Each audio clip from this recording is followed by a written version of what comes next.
Tinapay mula sa langit. A daily morning devotion with CRC family.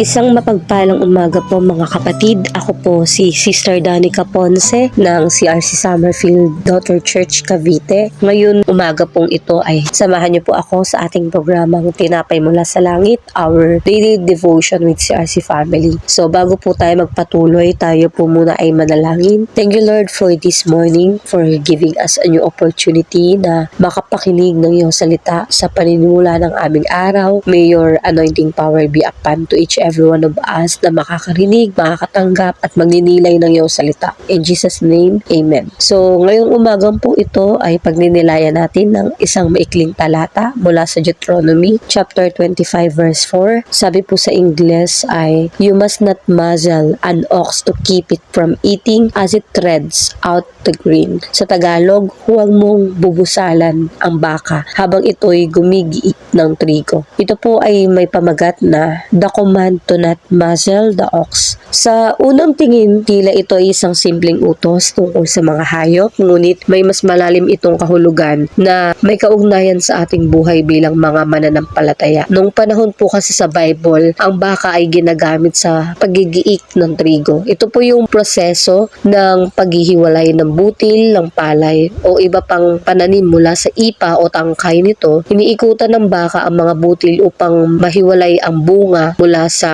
ipa. So inutos ng Diyos na hindi dapat busalan ng baka upang ito'y makain habang nagtatrabaho. Ipinapakita nito na ang Diyos ay makatarungan at mapagmalasakit sa kanyang nilikha. Ginamit din ni Apostol Pablo ang talatang ito upang ipaliwanag ang tamang pagtrato sa mga manggagawa sapagkat sinabi nga sa kasulatan, huwag mong bubusalan ng baka habang ito'y gumigiik at ang manggagawa ay karapat-dapat sa kanyang sahod. According to 1 Timoteo chapter 5 verse 18 NLT, mula rito makikita natin yung dalawang mahalagang prinsipyo. Una po ay pahalagahan ang mga manggagawa. Paano natin tinatrato ang mga naglilingkod sa atin? So maaring ito ay mga manggagawa sa simbahan, sa ating opisina, sa ating mga sariling tahanan. So nararapat lang po na sila ay bigyan ng tamang pagkilala, respeto at suporta. Pangalawa po yung magtiwala sa probisyon ng Diyos. Kung paano inaalagaan ng Diyos ang baka, gayon din niya tayo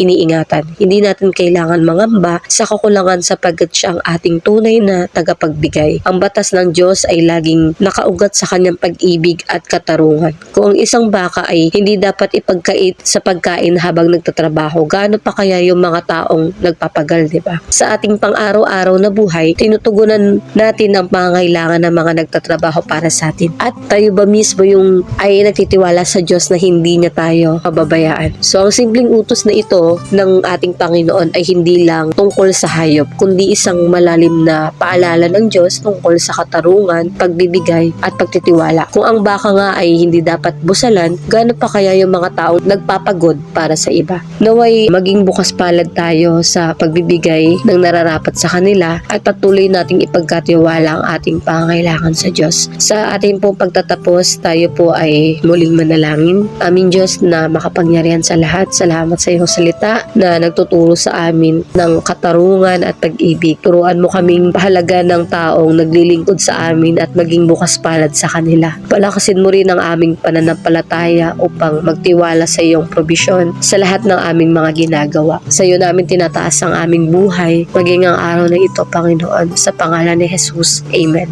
Maraming salamat po sa pakikibahagi sa ating programang Tinapay Mula sa Langit. Lagi po nating i-remind ng ating sarili na magdilay ng salita ng Diyos. Muli niyo po kami samahan bukas sa pagninilay ng kanyang salita every 5:30 AM po every morning dito lamang po sa programang Tinapay Mula sa Langit. Malaya niyo po itong i-share sa inyong mga kaibigan, mga kapatid, kapamilya. Itong video na ito upang kayo rin po ay maging pagpapala sa iba. Pagpalain po tayo lahat ng ating Diyos na buhay at magandang umaga.